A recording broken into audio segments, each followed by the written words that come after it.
세상엔 때로 말도 안 되는 일이 현실이 되곤 합니다. 하루 2달러도 채 안 되는 돈으로 살아가던 작은 마을의 한 소녀가 TV 속에서 우연히 들은 낯선 언어의 마음을 빼앗겼습니다.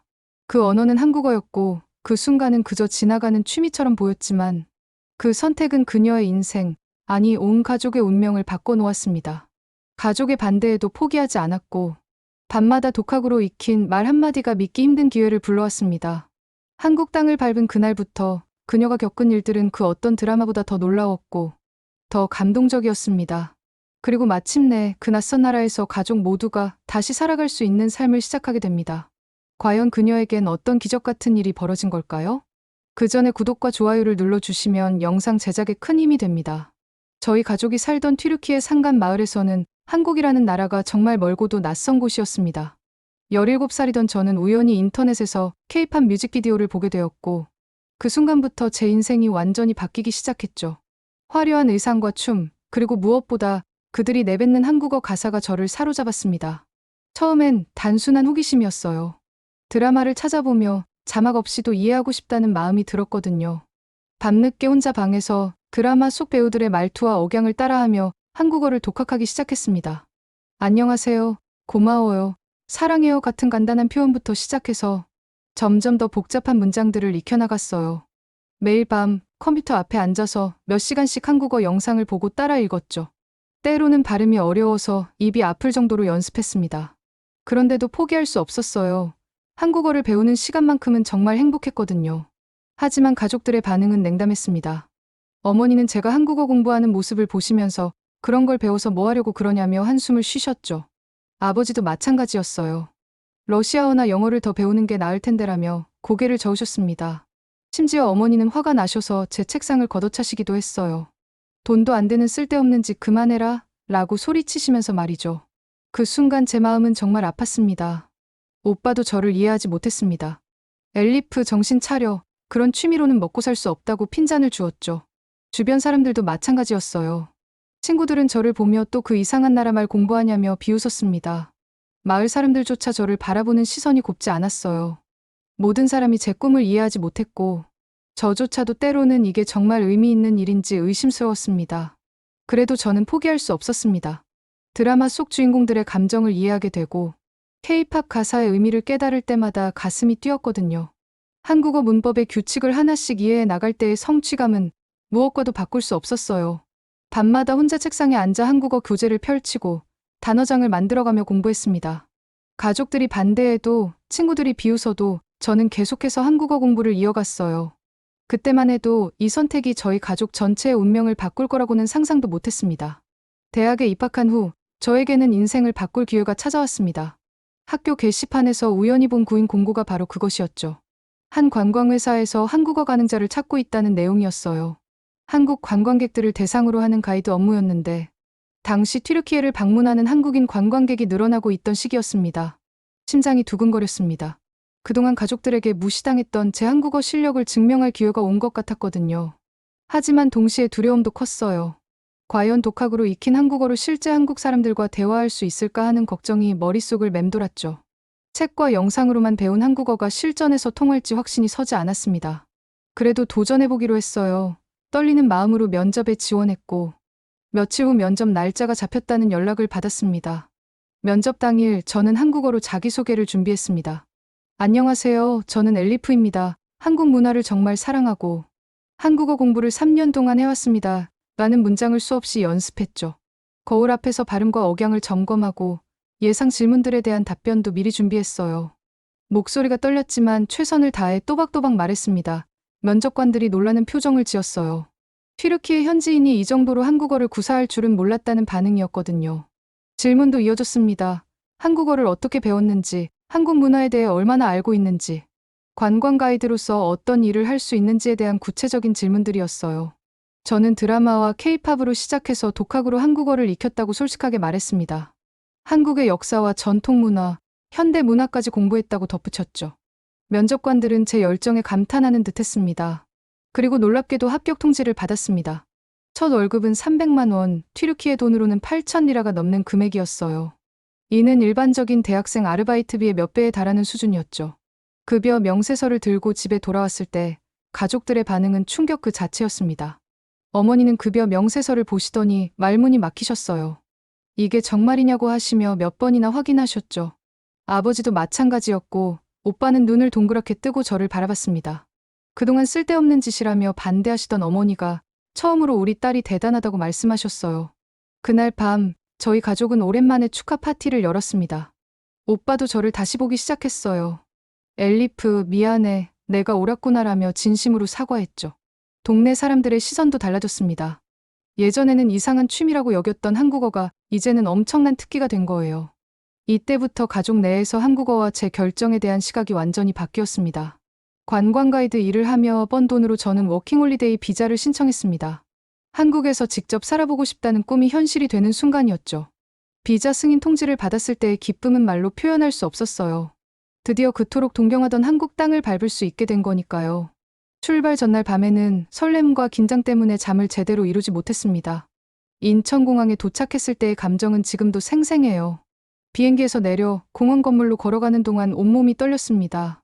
드라마와 케이팝 영상에서만 보던 한국어가 사방에서 들려오는 게 정말 신기했어요. 안내방송부터 시작해서 사람들의 대화, 상점 간판까지 모든 것이 한국어로 되어 있다는 사실에 감동받았습니다. 정말 한국에 왔구나 하는 실감이 밀려왔죠. 서울역에 처음 발을 디뎠을 때 받은 충격은 말로 표현하기 어려웠습니다. 사람들이 정말 많았고 모든 게 빠르게 돌아갔어요. 지하철 시스템은 완전히 다른 세상 같았습니다. 카드 하나로 모든 게 해결되고 시간표가 정확하게 지켜지는 것에 감탄했죠. 전광판에 표시되는 도착 시간이 실제와 거의 일치한다는 것도 놀라웠어요. 튀르키예에서는 대중교통이 이렇게 정확하지 않았거든요. 편의점에서는 도시락부터 생필품까지 모든 걸 살 수 있었고 24시간 언제든 열려 있다는 것도 놀라웠습니다.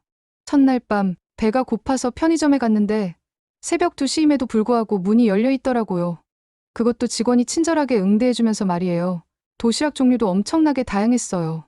김밥, 삼각김밥, 볶음밥, 비빔밥까지 선택의 폭이 너무 넓어서 오히려 고민이 될 정도였습니다. 병원 예약 시스템을 처음 경험했을 때는 정말 당황스러웠어요. 앱으로 예약하고 대기 시간까지 실시간으로 확인할 수 있다니요. 튀르키예에서는 상상할 수 없는 일이었습니다. 진료 과정도 체계적이었고 의료진들이 정말 친절했어요. 이런 모든 경험들을 영상통화로 가족들에게 보여드렸습니다. 명동거리를 걸으며 영상통화를 연결했을 때 어머니의 반응이 인상적이었어요. 세상에 저렇게 많은 사람들이 다니는데도 질서정연하다며 놀라셨죠. 편의점에서 김밥과 음료수를 사는 모습을 보여드렸을 때는 카드 하나로 그렇게 간단하게 계산이 되느냐며 신기해하셨습니다. 병원에서 건강검진을 받는 과정도 영상으로 보여드렸어요. 깔끔한 시설과 친절한 직원들, 그리고 체계적인 시스템을 보신 어머니는 눈물을 글썽이셨습니다. 우리 동네와는 너무 다르다고 말씀하시더니 잠시 침묵하셨죠. 그러고는 조용히 우리가 이런 나라에 살 수만 있다면이라고 중얼거리셨어요. 아버지도 한강 야경을 보시며 정말 아름답다고 감탄하셨고 오빠는 물류 트럭들이 질서정연하게 다니는 모습을 보고 저기서 일할 수 있다면 얼마나 좋을까라고 말했습니다. 그때부터 가족들의 마음속에 변화가 일어나기 시작했어요. 한국에서의 생활이 안정되어 가면서 저는 중요한 결심을 하게 되었습니다. 가족들을 한국으로 초청하고 싶다는 마음이 간절해졌거든요. 매일 영상통화로 한국의 모습을 보여드릴 때마다 가족들의 눈빛에서 간절함을 읽을 수 있었어요. 특히 어머니의 건강이 점점 나빠지고 있어서 더욱 서둘러야 한다는 생각이 들었습니다. 튀르키예의 의료시설로는 한계가 있다는 걸 알고 있었거든요. 가족 초청을 위해서는 체계적인 계획이 필요했습니다. 무작정 오라고 할 수는 없잖아요. 먼저 화상 강의를 통해 가족들에게 한국어를 직접 가르치기 시작했어요. 매일 저녁 한국 시간으로 9시, 튀르키예 시간으로 오후 3시에 온라인 수업을 진행했습니다. 처음에는 기본적인 인사말부터 시작했죠. 오빠는 택배와 물류 관련 용어에 집중했어요. 택배, 배송, 창고, 운전기사 같은 단어들을 열심히 외웠습니다. 한국의 물류 시스템에서 일하고 싶다는 꿈이 있었거든요. 저는 오빠에게 한국의 택배 시스템이 얼마나 발달했는지, 당일 배송이나 새벽 배송 같은 서비스들이 어떻게 운영되는지 설명해 드렸어요. 오빠는 정말 열심히 공부했습니다. 노트에 한글로 단어를 적어가며 발음 연습도 했고, 제가 보내준 물류 관련 한국어 영상들도 반복해서 봤죠. 어머니는 일상 대화 표현을 암기하는 데 집중하셨습니다. 안녕하세요, 고맙습니다, 죄송합니다 같은 기본적인 인사말부터 시작해서 얼마예요, 어디예요 같은 실용적인 표현들까지 차근차근 배워나가셨어요. 60대 중반의 나이에 새로운 언어를 배우는 게 쉽지 않으셨지만 포기하지 않으셨습니다. 손목에 작은 메모지를 붙여놓고 틈틈이 한국어 표현들을 외우시는 모습이 정말 감동적이었어요. 아버지도 처음으로 한글 자음과 모음을 배우기 시작하셨습니다. 기역, 니은, 디귿, 리을을 따라 읽으시는 모습이 정말 인상적이었어요. 평생 튀르키예어만 사용하시던 분이 새로운 문자를 익히려고 노력하시는 모습에 감동받았습니다. 처음에는 한글이 복잡해 보인다고 하셨는데 점차 규칙을 이해하시면서 재미있어 하셨죠. 가족 모두가 처음으로 한국어라는 공통 목표를 가지게 된 거였습니다. 오빠는 한국어 능력 시험 준비에도 도전했어요. 토픽 2급 취득을 목표로 문법과 어휘를 체계적으로 공부했습니다. 저는 한편으로 정규직 일자리를 찾기 위해 노력했어요. 가족을 초청하려면 안정적인 수입이 필요했거든요. 게임 회사 마케팅 부서에 지원서를 넣었고 제 한국어 실력과 튀르키예 시장에 대한 이해를 어필했습니다. 예전에는 쓸데없는 취미라고 무시당했던 한국어가 이제는 가족 모두의 희망이 되었습니다. 매일 밤 화상통화를 통해 함께 한국어를 공부하는 시간이 가족의 소중한 일과가 되었어요. 어머니는 엘리프 덕분에 새로운 세상을 알게 되었다며 고마워하셨고 오빠도 이제 정말 한국에서 새 출발할 수 있을 것 같다며 희망에 부풀어 있었습니다. 아버지도 늦은 나이에 배우는 재미를 알게 되었다고 하시면서 적극적으로 참여하셨죠. 계획대로 진행되던 모든 것이 한순간에 무너져 내렸습니다. 오빠의 비자 신청이 반려된 거예요. 이유는 경력증명서 서류가 불충분하다는 것이었죠. 한국 물류회사에서 초청장까지 받았는데도 말입니다. 전화로 소식을 들었을 때 제 머릿속이 하얘졌어요. 그동안의 모든 준비가 물거품이 될 수도 있다는 생각에 가슴이 철렁 내려앉았습니다. 오빠의 목소리에서 깊은 좌절감이 느껴졌어요. 엘리프, 안 되는 건가 봐. 우리가 너무 무리했나라고 하시던 그 말투가 아직도 귓가에 맴돕니다. 그 순간 제 마음도 완전히 무너져 내렸거든요. 그동안의 모든 노력이 헛된 것처럼 느껴졌어요. 매일 밤 화상 수업으로 한국어를 가르치고 토픽 시험 준비를 도와주고 한국 생활에 대한 정보를 공유했던 모든 시간들이 의미 없게 여겨졌습니다. 하지만 포기할 수는 없었습니다. 저는 즉시 영사관에 직접 문의했어요. 정확히 어떤 서류가 부족한지, 어떻게 보완해야 하는지 상세히 알아봤습니다. 아포스티유 인증 절차에 대해서도 자세히 문의했죠. 다행히 부족한 서류를 보완하면 재신청이 가능하다는 희망적인 답변을 받았어요. 오빠의 이전 직장에서 발급받은 경력증명서가 형식에 맞지 않는다는 것이 문제였습니다. 그런데 더 큰 위기가 찾아왔습니다. 어머니가 갑자기 쓰러지신 거예요. 고혈압과 심장 질환이 동시에 발견되었다는 연락을 받았을 때 저는 정말 당황스러웠어요. 당장 튀르키예로 달려가고 싶었지만 비행기표 값도 만만치 않았고 무엇보다 어머니께서 괜찮으니까 내 일에 집중하라며 만류하셨거든요. 영상통화로 보신 어머니의 얼굴은 많이 수척해져 있었습니다. 병원에 누워 계신 어머니를 보면서 정말 죄스러웠어요. 저 때문에 가족들이 무리한 꿈을 꾸게 된 건 아닌가 하는 생각이 들었거든요. 어머니의 건강이 나빠진 것도 한국행 준비 스트레스 때문은 아닐까 자책했습니다. 그때 가족회의가 다시 열렸어요. 어머니의 건강 상태 때문에 한국행 계획 자체를 포기해야 하는 건 아닌지 진지하게 논의했습니다. 하지만 어머니는 의외의 반응을 보이셨습니다. 갈 거면 다 같이 가자. 여기서 혼자 남아서 뭐 하겠어라고 하시면서 오히려 더 강한 의지를 보이신 거죠. 병원 침대에 누워 계시면서도 한국행에 대한 꿈을 포기하지 않으시는 어머니를 보며 제가 더 힘을 내야겠다고 다짐했습니다. 저는 새로운 전략을 세워야 했어요.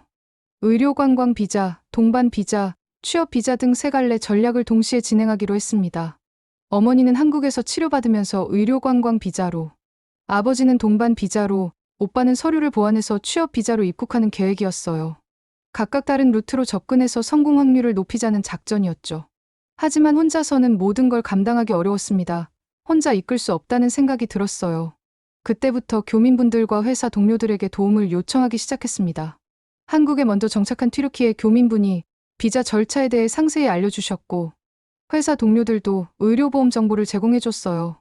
가장 힘들었던 건 가족들을 안심시키는 일이었습니다. 드디어 기적 같은 날이 찾아왔습니다. 어머니는 의료관광 비자로, 아버지는 동반 비자로, 오빠는 보완된 서류로 물류회사 초청을 받아 취업 비자로 각각 승인을 받았어요. 세 갈래 전략이 모두 성공한 거였습니다. 승인 통지를 받았을 때의 기쁨은 말로 표현할 수 없었어요. 몇 달간의 고생과 걱정이 한순간에 날아가는 기분이었죠. 인천공항 입국장에서 가족을 기다리는 동안 제 마음은 터질 것 같았습니다. 손에 든 환영 피켓이 떨릴 정도로 긴장되고 설렜어요. 시계를 몇 번이나 확인했는지 모르겠습니다. 비행기가 정시에 도착했다는 안내방송이 나왔을 때 가슴이 두근거렸죠. 드디어 가족들이 한국 땅을 밟게 되는구나 하는 생각에 눈물이 핑 돌았어요.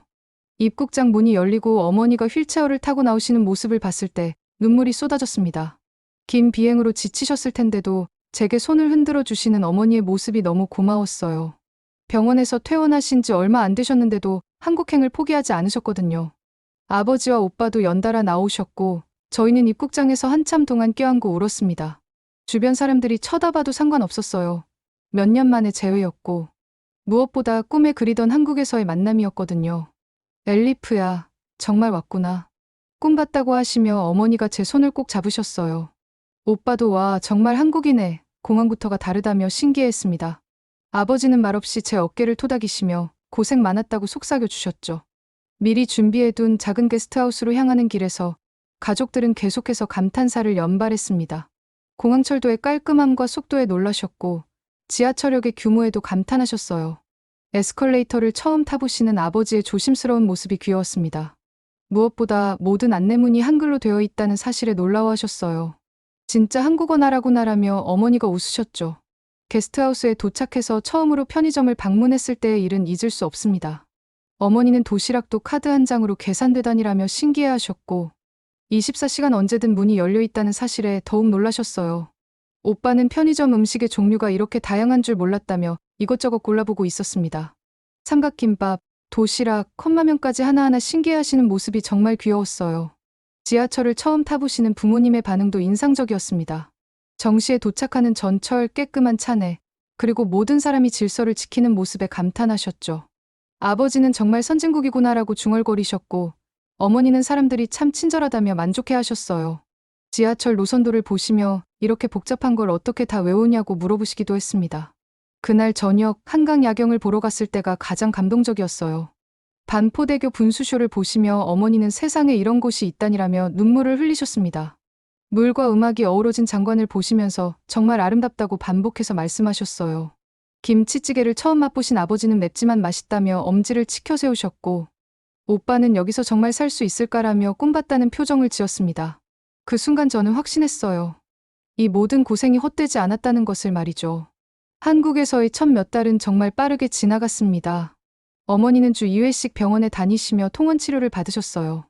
한국의 의료 시스템에 처음엔 당황하셨지만 점차 익숙해지시면서 건강 수치도 안정을 찾아갔습니다. 튀르키예에서는 상상할 수 없었던 정밀한 검사와 체계적인 치료 과정에 감탄하셨죠.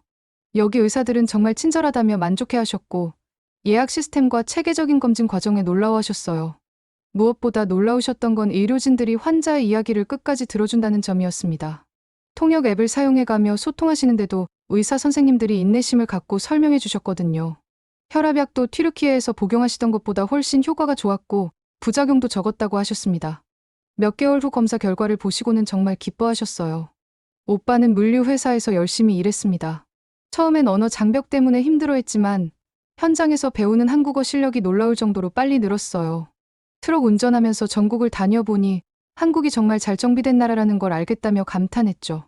고속도로 시설, 휴게소, 물류센터까지 모든 게 체계적으로 운영되고 있다는 점에 놀라워했습니다. 동료들과도 금세 친해졌고 한국 직장 문화에도 적응해 나갔어요. 반년 만에 정규직 전환 확정 소식을 들었을 때는 온 가족이 함께 기뻐했습니다. 오빠의 성실함과 한국어 실력 향상을 인정받은 결과였거든요.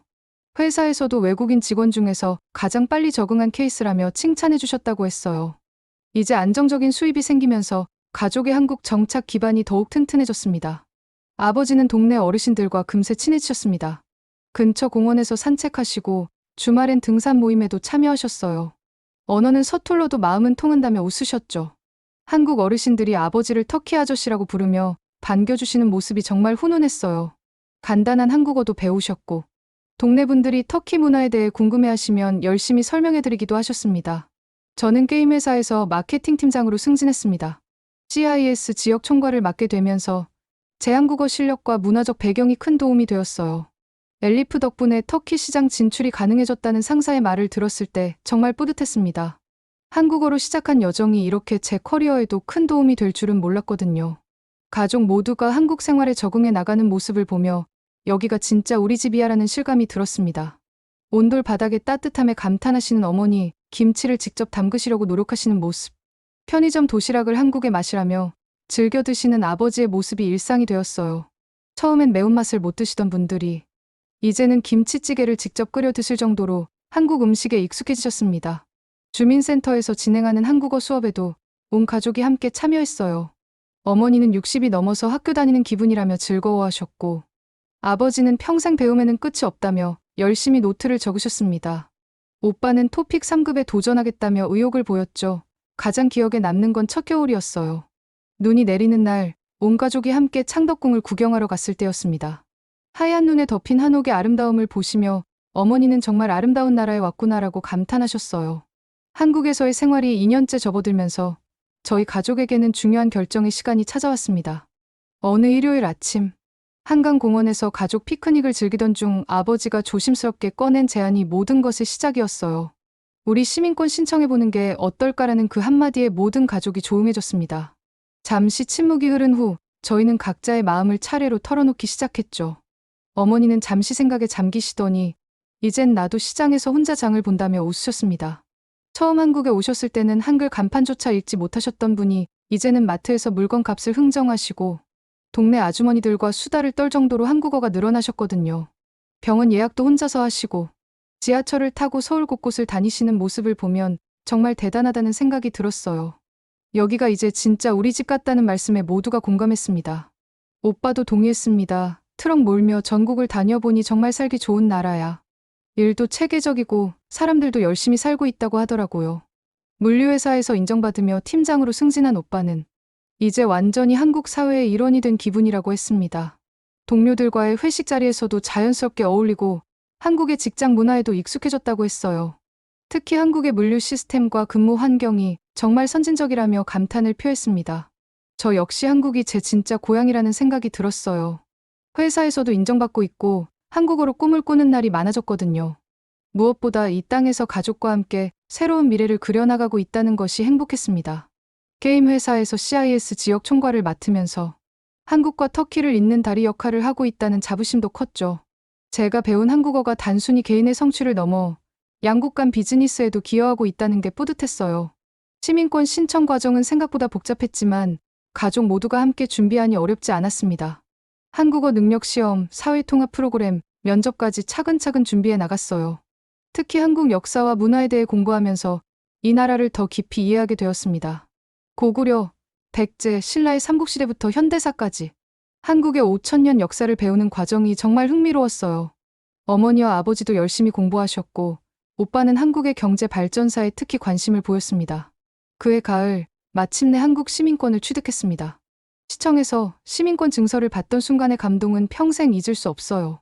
어머니는 눈물을 흘리시며 엘리프야, 내가 우리 인생을 바꿔줬구나라고 말씀하셨습니다. 그 순간 저도 모르게 눈물이 쏟아졌어요. 17살에 우연히 시작한 한국어 공부가 이렇게 큰 결실을 맺을 줄이야 정말 꿈만 같았습니다. 이제 저희는 진정한 한국인이 되었습니다. 튀르키예에서 온 새로운 한국인으로서 두 문화의 다리 역할을 하고 있어요. 저는 회사에서 터키 시장 전문가로 활동하고 있고 오빠는 한국의 물류 시스템을 터키에 소개하는 일을 꿈꾸고 있습니다. 일요일 아침 여전히 한강공원에서 가족 피크닉을 즐깁니다. 이제는 김치와 불고기를 직접 준비해서 가져가죠. 한국어로 시작된 작은 꿈이 가족 전체의 인생 2막을 열어준 기적 같은 이야기입니다. 어린 시절 드라마를 보며 따라했던 안녕하세요라는 인사말 하나가 저희 가족의 운명을 완전히 바꿔놓았어요.